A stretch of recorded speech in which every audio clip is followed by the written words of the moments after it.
Hi, ಎಲ್ರಿಗೂ ನಮಸ್ಕಾರ. ಎಲ್ಲರೂ ಬಂದಿದ್ದು ಭಾಳ ಖುಷಿಯಾಯಿತು. ಯೂಶ್ವಲಿ ನಮ್ಮ ಸಿನಿಮಾ ಈವೆಂಟ್ಸಲ್ಲಿ ಹಿಂಗಾಗೋದು, ನಾನು ನಮ್ಮ ಪತ್ರಕರ್ತರ ಜೊತೆ ಮಾತಾಡಬೇಕಾದ್ರೆ ಅವರು ಬಹಳ ನನಗೆ ಹೇಳ್ತಾ ಇದ್ರು. ಅಂದರೆ ನಾವು ಸಿನಿಮಾ ಈವೆಂಟ್ಗಳು ಇವಾಗ ಹೆಂಗಾಗಿದೆ ಅಂದರೆ, ನೀವು ಒಂದು ಸ್ಟೇಜ್ ಹಾಕಿರ್ತೀರಾ, ಎಲ್ಲರೂ ಬಂದು ಸಿನಿಮಾದವ್ರು ಮಾತಾಡ್ತೀರಾ, ಟೀಮವರು, ಅದು ಒನ್ ಸೈಡೆಡ್ ಆಗಿದೆ. ನಾವು ಕುತ್ಕೊಂಡು ಮಾತಾಡೋಕ್ಕೆ ಆಗ್ತಾಯಿಲ್ಲ, ಇಂಟ್ರ್ಯಾಕ್ಷನ್ ಆಗ್ತಾಯಿಲ್ಲ ಮೊದಲು ಥರ ಅಂತ. ಸೊ ಹಾಗಾಗಿ ನಾನು ಬಹಳ ದಿನ ಆಗಿತ್ತು ಇಂಟ್ರ್ಯಾಕ್ಟ್ ಮಾಡಿ. ಸೊ ಒಂದು ಸರಿ ಎಲ್ಲರನ್ನೂ ಮೀಟ್ ಮಾಡಿ ಕುತ್ಕೊಂಡು ಮಾತಾಡೋಣ ಅಂತ ಹೇಳಿ ಇನ್ವೈಟ್ ಮಾಡಿದ್ದು. ಆಲ್ಮೋಸ್ಟ್ ನಾನು ಐ ಥಿಂಕ್ ಮದುವೆಲೇ ಲಾಸ್ಟು ಪ್ರೆಸ್ ಮೀಟ್ ಅಂತ ಅಟೆಂಡ್ ಮಾಡಿದ್ದು. ಅದಾದಮೇಲೆ ಇವನ್ ನಂಗೆ ನೋಡಿದ್ರೆ ಸೋಷಿಯಲ್ ಮೀಡಿಯಾ ಈವೆಂಟ್ಸು ಎಲ್ಲ ಕಡೆಯಿಂದನೂ ಸ್ವಲ್ಪ ದೂರನೇ ಇದೆ. ಒಂದು ಸ್ಪೇಸ್ ತೊಗೊಂಡು ನನ್ನ ಪಾಡಿಗೆ ನನ್ನ ಕೆಲಸಗಳಲ್ಲಿ ಅಷ್ಟೇ ಇದ್ದೆ. ಇವಾಗ ಅಂದರೆ ಈ ವರ್ಷ ಒಂದಿಷ್ಟು ಪ್ರೊಡಕ್ಷನಿಂದ ಮತ್ತು ಆ್ಯಕ್ಟ್ರಾಗಿ ಎಲ್ಲ ಒಂದಿಷ್ಟು ಕೆಲಸಗಳು ನಡೀತಾ ಇದೆ. ಸೊ ಎಲ್ಲದನ್ನು ಹಂಚ್ಕೋಬೇಕಾಗಿತ್ತು ಆ್ಯಂಡ್ ಇಂಟ್ರ್ಯಾಕ್ಟ್ ಮಾಡಬೇಕಾಗಿತ್ತು. ಸೊ ನಾನು ಕುತ್ಕೊಂಡು ಮಾತಾಡೋದಕ್ಕಿಂತ ಒಂದಿಷ್ಟು ಪ್ರಶ್ನೆಗಳು ಇದೆಲ್ಲ ನಿಮ್ಮ ಕಡೆಯಿಂದ ಬಂದರೆ ಮಾತು ಶುರು ಮಾಡೋಕ್ಕೆ ಅಥವಾ ಹಂಗೆ ಮುಂದುವರ್ಸೋಕ್ಕೆ ಹೆಲ್ಪ್ ಆಗುತ್ತೆ. ಸೋಷಿಯಲ್ ಮೀಡಿಯಾದಲ್ಲಿ ಈಗ ಪ್ರೆಸೆಂಟ್ ಇರೋದು ಹಸಿ ಬಿಸಿ ಅಂತಂದ್ರೆ ನೀವು ನಾನ್ ವೆಜ್ ತಿಂದಿದ್ದೆ ದೊಡ್ಡ ಮಟ್ಟದ ಸೌಂಡ್ ಆಗ್ತದೆ, ಅದು ಸಿಕ್ಕಾಪಟ್ಟೆ ವೈರಲ್ ಆಗ್ತದೆ. ಇದ್ರ ಬಗ್ಗೆ ನೀವೆಲ್ಲೂ ಇಷ್ಟುಗಳು ಮಾತಾಡಿಲ್ಲ. ನೀವು ಮಾತಾಡೋದಿಲ್ಲದಿದ್ರು ಕೂಡ ಬೇರೆಯವ್ರು ಮಾತಾಡಿದರೆ ಚರ್ಚೆಗಳಾಗಿದ್ದಾವೆ. ಈಗ ನೀವು ನಮ್ಮ ಸಂಗೀತ ಏನ್ ಹೇಳಕ್ ಇಷ್ಟಪಡ್ತೀನಿ? ಅಲ್ಲ, ಮೊದಲನೇ ಪ್ರಶ್ನೆನೇ ಇದೇ ಬರುತ್ತೆ ಅಂದ್ಕೊಂಡೆ, ಅದೇ ಬಂದು ಇಲ್ಲ. ಆ್ಯಕ್ಚುಲಿ ಅದಕ್ಕೆ I don't think I have to react ಅಂತ. ಏಕೆಂದರೆ ನೀವೇ ಬಹಳ ಚೆನ್ನಾಗಿ ಅದನ್ನು ಮಾತಾಡಿದ್ದಾರೆ ಆ್ಯಂಡ್ ಅಂದರೆ ಜನನೇ ಅದಕ್ಕೆ ಬಹಳ ಚೆನ್ನಾಗಿ ಆನ್ಸರ್ ಮಾಡಿದ್ದಾರೆ. ನಾನು ನೋಡಿದೆ ಅದನ್ನು. ಹಂಗೆ ನೋಡಿದ್ರೆ ಐ ಡೋಂಟ್ ನೋ ಇವಾಗ ಅದನ್ನು ಯಾರು ಪಿಕ್ ಮಾಡಿದ್ರು, ಹೆಂಗೆ ಪಿಕ್ ಮಾಡಿದ್ರು, ಅದು ನನಗೆ ಗೊತ್ತಿಲ್ಲ ಯಾಕೆ ಪಿಕ್ ಮಾಡಿದ್ರು ಅಂತ ಎಲ್ಲ. ಬಟ್ ನಾನು ಬಹಳ ಇನ್ನೋಸೆಂಟಾಗಿ ನಮ್ಮ ರಾಹುಲ್ ಅಂತ ನನ್ನ ಫ್ರೆಂಡ್ ಅಪ್ಪೂಸ್ ಬಿರಿಯಾನಿ ಓಪನ್ ಮಾಡಿಕೊಡಿ ಅಂತ ಕರೆದಾಗ ಓಪನ್ ಮಾಡಿ ಅವ್ನು ಭಾಳ ಪ್ರೀತಿಯಿಂದ ಊಟ ಆಫರ್ ಮಾಡಿದ, ಊಟ ಮಾಡ್ಕೊಂಬಂದೆ. ಐ ಥಿಂಕ್ ಟಗರು ಸಿನಿಮಾ ಆದಮೇಲೆ ಟಗರುಲಿ ಭಾಳ ಫೇಮಸ್ ಡೈಲಾಗ್ ಅದು, ಬೇಬಿ ಬಿರಿಯಾನಿ ಎಷ್ಟು ಚೆನ್ನಾಗಿದೆ ಗೊತ್ತಾ ಅಂತ. ಆ್ಯಂಡ್ ಪಾಪ್ಕಾರ್ನ್ ಮಂಗಿ ಟೈಗಲಲ್ಲಿ ನಾನು ಯಾರು ಗೊತ್ತಾ, ಶಿವಮೊಗ್ಗ ಸ್ಪೆಷಲ್ ಬಿರಿಯಾನಿ ಅಂತ ಹೇಳ್ತೀನಿ. ಅದಾದಮೇಲೆ ಮೋಸ್ಟ್ಲಿ ನಾನೊಂದು 10-15 ಬಿರಿಯಾನಿ ಅಂಗಡಿಗಳು ನಾನೇ ಓಪನ್ ಮಾಡಿದ್ದೀನಿ. ಅಂದರೆ ಬಹಳ ಜನ ಅಭಿಮಾನಿಗಳು ಕರೆದು ಇನಾಗ್ರೇಟ್ ಮಾಡಿಸಿದ್ದಾರೆ, ಮೈಸೂರಲ್ಲಿ ಮಾಡಿಸಿದ್ದಾರೆ, ಬೆಂಗಳೂರಲ್ಲಿ ಮಾಡಿಸಿದ್ದಾರೆ, ಆ್ಯಂಡ್ ಗದಗಲ್ಲಿ ಓಪನ್ ಮಾಡಿ ನನ್ನದೇ ಅಭಿಮಾನಿದೊಂದು ಹೋಟ್ಲು. ಆ್ಯಂಡ್ ಹೆಡ್ ಬುಷಲ್ಲಿ ಐ ಥಿಂಕ್ ಫುಡ್ ಬ್ಲಾಗರ್ ಜೊತೆ ಕೂತ್ಕೊಂಡು ಬಿರಿಯಾನಿ ತಿಂತಾನೆ ನಾನು ಹೆಡ್ ಬುಷ್ ಪ್ರಮೋಟ್ ಕೂಡ ಮಾಡಿದ್ದೆ. ಹಾಗಾಗಿ ನನಗೆ ಈ ಥರ ವಿಷಯ ಪಿಕ್ ಆಗ್ಬೋದು ಅಂತ ಗೊತ್ತಿರಲಿಲ್ಲ. ಬಟ್ ಅದು ಪಿಕ್ ಆಯಿತು ಆ್ಯಂಡ್ ಅದು ಡಿಸ್ಕಷನ್ ಆಯಿತು, ವಿಚ್ ಈಸ್ ಓಕೆ. ಅಂದರೆ ಏನು ನಡೀತಾ ಇದೆ ಅಥವಾ ಸುತ್ತಮುತ್ತ ಅಥವಾ ಸೊಸೈಟಿಲಿ ನಾವು ಏನು ಯೋಚನೆ ಮಾಡ್ತಾಯಿದ್ದೀವಿ, ಹೆಂಗೆ ಯೋಚನೆ ಮಾಡ್ತಾಯಿದ್ದೀವಿ, ಅದೆಲ್ಲದು ಗೊತ್ತಾಗುತ್ತೆ ಅಟ್ಲೀಸ್ಟ್ ಈ ಥರ ಡಿಸ್ಕಷನ್ಗಳಾದಾಗ. ಏನು ಅಂದರೆ ದಾಲಿ ಧನಂಜಯ್ ಬಿರಿಯಾನಿ ತಿಂದ್ರ ಅನ್ನೋದು ಇಸ್ ಫೈನ್. ಬಟ್ ಅದು ಲಿಂಗಾಯತರೆಲ್ಲರೂ ಬಿರಿಯಾನಿ ತಿಂತಾರ, ಮಾಂಸ ತಿಂತಾರ, ಅಲ್ಲಿಂದ ಬ್ರಾಹ್ಮಣರೆಲ್ಲರೂ ಮಾಂಸ ತಿಂತಾರ ಅಂತ ಸಮುದಾಯಗಳನ್ನೆಲ್ಲ ಎಳ್ಕೊಂಬಂದಿರೋದು ಇದೆಯಲ್ಲ, ಅದು I think that was not needed ಅಂತ ಅನ್ನಿಸ್ತು. ದಾಲಿ ಧನಂಜಯ್ ತಿಂತಾನ ಓಕೆ, ಅಥವಾ ನಾನೇನಾದರೂ ಮಾಡ್ತೀನಿ ಓಕೆ, ಡಾಲಿ ಹಿಂಗೆ ಮಾಡಿದ್ರೆ ಓಕೆ. ಸೊ ಅದು ಐ ಥಿಂಕ್ ಅದನ್ನು ಫಸ್ಟು ಶುರು ಮಾಡಿದವ್ರ ಇಂಟೆನ್ಷನ್ಸ್ ಮೋಸ್ಟ್ಲಿ ಅದು ಒಂದಿಷ್ಟು ಜನ ಎತ್ಕೊಟ್ಟೋ ಇಂಟೆನ್ಷನ್ಸ್ ಇತ್ತೋ ಏನೋ, I don't know. But I am not affected. ಮೊದಲೆಲ್ಲ ನನಗೆ ಅದು ಭಾಳ ಅಫೆಕ್ಟ್ ಆಗೋದು. ಇವಾಗ ಐ ನೋ, ಅಂದರೆ ನಾವು ಸರಿಗಿದ್ದಾಗ ಅದ್ರ ಬಗ್ಗೆ ತುಂಬ ತಲೆ ಕೆಡಿಸ್ಕೊಳ್ಳೋ ಅವಶ್ಯಕತೆ ಇಲ್ಲ ಅಂತ.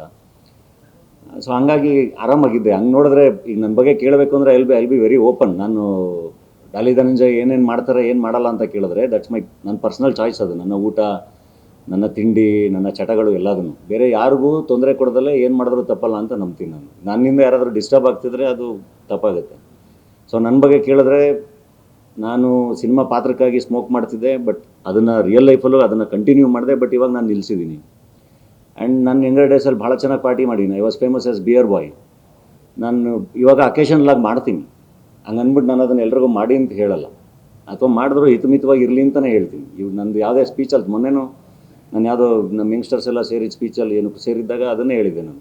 ಅದೇ ಏನಾದರೂ ಮಾಡಿ ಹಿತಮಿತವಾಗಿ ಮಾಡಿ ಬದುಕು ಚೆನ್ನಾಗಿ ಕಟ್ಕೊಳ್ಳಿ ಅಂತಲೇ ಹೇಳೋದು. ಆ್ಯಂಡ್ ಫುಡ್ ಅಂತ ಬಂದರೆ ನನಗೆ ಭಾಳ ಫೇವ್ರೆಟ್ ಸೀ ಫುಡ್ಡು. ನಾನು ಅದನ್ನು ಕದ್ದು ಮುಚ್ಚಿ ಮಾಡೋಕ್ಕೆ ಅದು ಕ್ರೈಮ್ ಅಲ್ಲಲ್ಲ. ಸೊ ನನಗಿಷ್ಟ ಅದೆಲ್ಲ, ನಾನು ಅದನ್ನು ಮಾಡ್ತೀನಿ. ಸೊ ನನ್ನ ಬಗ್ಗೆ ಡೆಫಿನೆಟ್ಲಿ ಯಾವತ್ತಾರು ಪ್ರಶ್ನೆ ಕೇಳ್ಬೋದು, ಡಾಲಿ ನೀವೇನು ತಿಂತೀರಾ, ಏನು ಮಾಡ್ತೀರಾ ಅಂತ ಕೇಳಿದ್ರೆ ನಾನು ಭಾಳ ಖುಷಿಯಾಗಿ ಆನ್ಸರ್ ಮಾಡ್ತೀನಿ. ಅದಕ್ಕೆ ಬೇರೆ ಬೇರೆ ಆ್ಯಂಗಲ್ಗಳು ಕೊಟ್ಟು ಅದನ್ನು ಫಸ್ಟು ಅದು ಸೋಷಿಯಲ್ ಮೀಡಿಯಾದಲ್ಲಿ ತಗೋತು. But I have to thank, ಅಂದರೆ ನಿಮಗೆ ಎಲ್ರಿಗೂ ಭಾಳ ಥ್ಯಾಂಕ್ಸ್ ಹೇಳಬೇಕು. ಅದನ್ನು ಭಾಳ ಚೆನ್ನಾಗಿ ಅದನ್ನು ಕ್ಯಾರಿ ಮಾಡಿದ್ರಿ, ಭಾಳ ಚೆನ್ನಾಗಿ ಒಳ್ಳೊಳ್ಳೆ ಪ್ರಶ್ನೆಗಳನ್ನ ಕೇಳಿದ್ರಿ, ಆ್ಯಂಡ್ ಭಾಳ ಚೆನ್ನಾಗಿ ಅದು ಅವ್ರವ್ರ ಆಯ್ಕೆ ಅನ್ನೋದನ್ನು ಭಾಳ ಚೆನ್ನಾಗಿ ಅದನ್ನು ಹೇಳಿದ್ರಿ ಎಲ್ರಿಗೂ. ಸರ್ ಇಲ್ಲಿ ಏನಂದ್ರೆ ಇದಕ್ಕೆ ಮುಂದುವರೆದಂತ ಕೇಳಿದ್ರು, ಇದೇ ಮೊದಲ ಬಾರಿ ಮಾಂಸ ತಿಂದಿರೋದಾದ್ರೆ, ಯಾಕಂದ್ರೆ ಇಲ್ಲಿ ತನಕ ನೀವು ಬಿರಿಯಾನಿ ಅಂಗಡಿ ಸುಮಾರು ಓಪನ್ ಮಾಡಿದ್ದೀರಿ, ಅಲ್ಲೆಲ್ಲೂ ತಿಂದಿರಿ ಇಲ್ವಾ ಅಂತ ಒಂದು ಪ್ರಶ್ನೆ. ಇಲ್ಲ, ಅಲ್ಲೆಲ್ಲ ತಿಂದು ನಾನು ಹೇಳಿದ್ನಲ್ಲ, ಹೆಡ್ ಬುಷಲ್ಲಿ ನೀವು ಯೂಟ್ಯೂಬ್ ಓಪನ್ ಮಾಡಿದ್ರೆ ನಾನು ಫುಡ್ ಬ್ಲಾಗರ್ ಜೊತೆ ಬಿರಿಯಾನಿ ತಿಂದ್ಕೊಂಡೇ ಮಾತಾಡಿದ್ದೀನಿ. ಸಿನಿಮಾ ಬಂದ್ಮೇಲೆ ಕಲ್ತಿದ್ದು ಸರ್ ಇಲ್ಲ ಅದೇನಾಗೋದು ಗೊತ್ತಾ, ಒನ್ಸ್ ಅಗೇನ್ ನಿಮಗೆ ಅದು ಡಿಸ್ಕಷನ್ ನಾವು ಈಗ ನಾನು ಅದನ್ನು ಹೇಳಕ್ಕೆ ಶುರು ಮಾಡಿದ್ರೆ ಎಲ್ಲಿವರೆಗೂ ತೊಗೊಂಡೋಗ್ಬೋದು. ಬಟ್ ಏನಾಗುತ್ತೆ ಅಂದರೆ ಆ ಇಶ್ಯೂ ಕ್ರಿಯೇಟ್ ಮಾಡಿರೋರಿಗೆ ನಾನು ಎಲ್ಲಿಂದ ಶುರು ಮಾಡಿದೆ, ಯಾಕೆ ಶುರು ಮಾಡಿದೆ ಅಂತ ಎಕ್ಸ್ಪ್ಲೈನ್ ಮಾಡಿದ್ರೆ ನಾನು ಅವ್ರಿಗೆ ಓಕೆ ಅಂದರೆ ಅವ್ರ ಉದ್ದೇಶ ಈಡೇರ್ದಂಗೆ ಅದು ನಾನು ಜಸ್ಟಿಫೈ ಮಾಡ್ತಾ ಇದ್ದೀನಿ ಅಂತ. I don't have to justify. So ನನ್ನ ಈಗ ಎಲ್ಲಿಂದ ಶುರು ಮಾಡಿದ್ರೆ ಮತ್ತೆ ಹಿಂದಕ್ಕೆ ಹೋಗ್ಬೇಕು, ಅದೇ ಹೇಳೋದ್ನಲ್ಲ, ಅದನ್ನು ಜಸ್ಟಿಫೈ ಮಾಡೋ ಅವಶ್ಯಕತೆ ಇಲ್ಲ. ಸರ್ ಆ ಟೈಮಲ್ಲಿ ತುಂಬಾ ಚರ್ಚೆ ಆಗಿತ್ತು, ಆ ಸಂದರ್ಭದಲ್ಲಿ ಧನಂಜಯ ಅವರು ರಿಯಾಕ್ಟ್ ಮಾಡಿರಲಿಲ್ಲ, ಕಾರಣ ತಿಳ್ಕೋಬಹುದು ಆ ಸಂದರ್ಭದಲ್ಲಿ.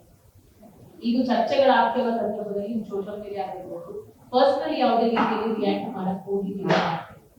ಇಲ್ಲ ಅಂದರೆ ಎಲ್ಲೋ ಒಬ್ರೊಬ್ರು ಕಮೆಂಟ್ಸ್ಗಳು ಅದು ಇದು ನೋಡಿದ್ದೆ, ಬಟ್ ಇಷ್ಟು ದೊಡ್ಡದಾಗುತ್ತೆ ಅಂತ ಐ ಡಿಂಟ್ ನೋ. ಬಟ್ ಒಂದು ಕಡೆ ಅದು ಹಂಗೆ ನೋಡ್ರೆ ಟಗರುಪಲ್ಯ ಸಿನಿಮಾದಲ್ಲಿ ಟಗರುಪಲ್ಯ ಅಂತ ಸಿನಿಮಾನೇ ಮಾಡಿದ್ದೀವಿ, ನಾನೇ ಪ್ರೊಡಕ್ಷನ್ ಮಾಡಿರೋದು. ನನಗೆ ಅದು ಸಬ್ಜೆಕ್ಟ್ ಭಾಳ ಇಷ್ಟ ಆಗಿತ್ತು, ಆ್ಯಂಡ್ ನಾನೇ ಹಾಡು ಕೂಡ ಬರ್ದಿದ್ದೀನಿ ಅದರಲ್ಲಿ. ಅಂದರೆ ಊಟದ ಬಗ್ಗೆನೇ ಬರ್ದಿದ್ದೀನಿ, ನನ್ನ ರುಚಿ ನಂದು ನಿನ್ನ ರುಚಿ ನಿಂದು ಅಂತಲೇ ಬರ್ದಿದ್ದೀನಿ. ಅಂದರೆ ಚಂದ ಕೋಳಿ ಸಾರು ಅಷ್ಟೇ ಚಂದ ಕೀರು, ನನ್ನ ರುಚಿ ನಂದು ನಿನ್ನ ರುಚಿ ನಿಂದು, ಚಂದ ಸುಟ್ಟ ಮೀನು ಅಷ್ಟೇ ಚೆನ್ನಾಗಿ ಇನ್ನು, ನನ್ನ ರುಚಿ ನಂದು ನಿನ್ನ ರುಚಿ ನಿಂದು. ಹಸಿವು ದೇವರಲ್ವ ಹಸಿರು ದೇವರಲ್ವ ರುಚಿಯು ದೇವರಲ್ಲವೇ ಅಂತ. ಫುಡ್ ಅಲ್ವಾ, ನಾನು ಭಾಳ ಎಂಜಾಯ್ ಮಾಡ್ತೀನಿ. ನಾನು ನೋಡಿದ್ರೆ ನಮ್ಮ ಮನೇಲಿ ಮಾಡೋ ಚಿತ್ರಾನ್ನದಿಂದ ಹಿಡಿದು ಪುಳಿಯೋಗರೆಯಿಂದ ಹಿಡಿದು ಎಲ್ಲ ಬಿರಿಯಾನಿವರೆಗೂ ಭಾಳ ಇಷ್ಟ ಆಗುತ್ತೆ. ಏನೇನು ಇಷ್ಟ ಆಗುತ್ತೆ ಎಲ್ಲ ಚೆನ್ನಾಗಿ ತಿಂತೀನಿ. ಆ್ಯಂಡ್ ನಾನೊಬ್ಬ ಕಲಾವಿದಲ್ಲ, ನನಗೆ ಭಾಳ ಪ್ರೀತಿಯಿಂದ ಭಾಳ ಜನ ಹೋದ ಕಡೆ ಎಲ್ಲದನ್ನು ಆಫರ್ ಮಾಡ್ತಾರೆ. ನನಗೆ ಅದನ್ನು ಆ ಪ್ರೀತಿನ ರಿಜೆಕ್ಟ್ ಮಾಡಿ ಅಭ್ಯಾಸ ಇಲ್ಲ. ಸೊ ನಾನು ಭಾಳ ಚೆನ್ನಾಗಿ ಅದನ್ನು ಅಕ್ಸೆಪ್ಟ್ ಮಾಡ್ಕೋತೀನಿ.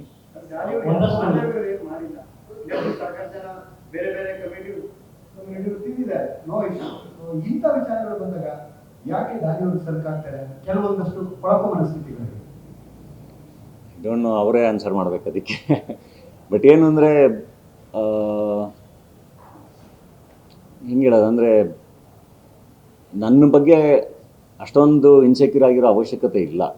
ನಾನು ಯಾರನ್ನೂ ದ್ವೇಷ ಮಾಡಲ್ಲ, ನನ್ನ ಪಡೆಗೆ ನಾನು ಇರ್ತೀನಿ, ನನ್ನ ಕೆಲಸಗಳು ಮಾಡ್ಕೊಂಡಿರ್ತೀನಿ. ಸೊ ಈ ಮಧ್ಯೆ ಈ ಥರದ್ದೊಂದೊಂದು ಕ್ರಿಯೇಟ್ ಮಾಡೋ ಅವಶ್ಯಕತೆ ಇಲ್ಲ. ಬಟ್ ಅದು ಒಳ್ಳೇದಕ್ಕಾಗುತ್ತೆ ಅಂದರೆ ಐ ಆಮ್ ಫೈನ್. ಇದಾಗಿರೋದು ಆ್ಯಕ್ಚುಲಿ ಭಾಳ ಒಳ್ಳೆ ಡಿಸ್ಕಷನ್. ಇದು ನನಗೆ ಭಾಳ ಖುಷಿಯಾಗಿದೆ.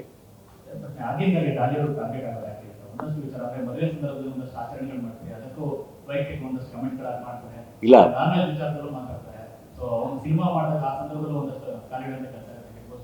ನನಗೆ ಅದೊಂದು ಖುಷಿ. ಆ್ಯಕ್ಚುಲಿ ಅದ್ರ ಬಗ್ಗೆನೂ ಭಾಳ ಹೆಮ್ಮೆ ಇದೆ. ದ ಮೋಸ್ಟ್ ಕ್ವಶನ್ಡ್ ಆ್ಯಕ್ಟರ್ ನಾನು ಏನು ಮಾಡಿದ್ರು ಭಾಳ ಪ್ರಶ್ನೆಗಳು ಬರುತ್ತಲ್ಲ, ಅದು ನನಗೆ ಭಾಳ ಖುಷಿ ಇದೆ. ಅದು ಭಾಳ ಎಚ್ಚರಿಕೆಯಿಂದ ಇಡುತ್ತೆ, ಇನ್ನೂ ಜಾಸ್ತಿ ಕೆಲಸ ಮಾಡೋ ಕಡೆ ಫೋಕಸ್ ಮಾಡುತ್ತೆ. ಬಟ್ ಏನಕ್ಕೆ ಅಂದರೆ ನಾನು ಮೇಜರಾಗಿ ಕರೆಕ್ಟು ನಾನು ಇನ್ನೊಂದು ವಿಷಯ ಹೇಳಬೇಕಾಗಿರೋದು, ಈಗ ಡಾಲಿ ಬಿರಿಯಾನಿ ತಿಂದ ಅಥವಾ ಡಾಲಿ ಹಿಂಗೆ ಅಂದರೆ ದ ಮೋಸ್ಟ್ ಡೇಂಜರಸ್ ಜಾಬ್ ಅದು. ಅಂದರೆ ನೀವೇನಾದರೂ ಒಳ್ಳೇದು ಹೇಳೋಕೆ ಹೋಗೋದಿದೆಯಲ್ಲ, ಅದು ದ ಮೋಸ್ಟ್ ಡೇಂಜರಸ್ ಜಾಬ್ ಸೊಸೈಟಿಲಿ. ಅದು ಭಾಳ ಕಷ್ಟ. ಯಾಕೆಂದರೆ ಎಲ್ಲರೂ ಮನುಷ್ಯರೇ, ಎಲ್ಲರೂ ತಪ್ಪು ಮಾಡೋಕ್ಕೆ ಸಾಧ್ಯ, ಅಥವಾ ಈಗ ಎಲ್ರಿಗೂ ಎಲ್ಲ ಜ್ಞಾನವೂ ಇರಲ್ಲ. ನಾನೇನು ಭಾಳ ದೊಡ್ಡ ಜ್ಞಾನಿ ಅಲ್ಲ. ಸೊ ಕೆಲವೊಂದು ನಾವು ಹೇಳಿರ್ಬೋದು, ಕೆಲವೊಂದು ಬೇರೆಯವ್ರ ಪಾಯಿಂಟ್ ಆಫ್ ವ್ಯೂವಲ್ಲಿ ಅದು ಬೇರೆ ಥರ ಕಾಣಿಸ್ಬೋದು. ಸೊ ಪ್ರಶ್ನೆಗಳು ಬರೋದೆಲ್ಲ ಸಹಜ. ಬಟ್ ಇದ್ರ ಜೊತೆಗೆ ಐ ಥಿಂಕ್ ಡಾಲಿ ಏನು ಮಾಡ್ತಿದ್ದಾನೆ ಅನ್ನೋದು ಚರ್ಚೆ ಆಗಬೇಕಲ್ಲ, ಅದಾಗ್ತಾ ಇಲ್ಲ ನನಗೆ ಮಾತಾಡಬೇಕು ಅಂತ ಅನಿಸಿದ್ದು. ಗ್ಯಾರಂಟಿ ನ್ಯೂಸ್, ಸುದ್ದಿ ಖಚಿತ, ನ್ಯಾಯ ನಿಶ್ಚಿತ.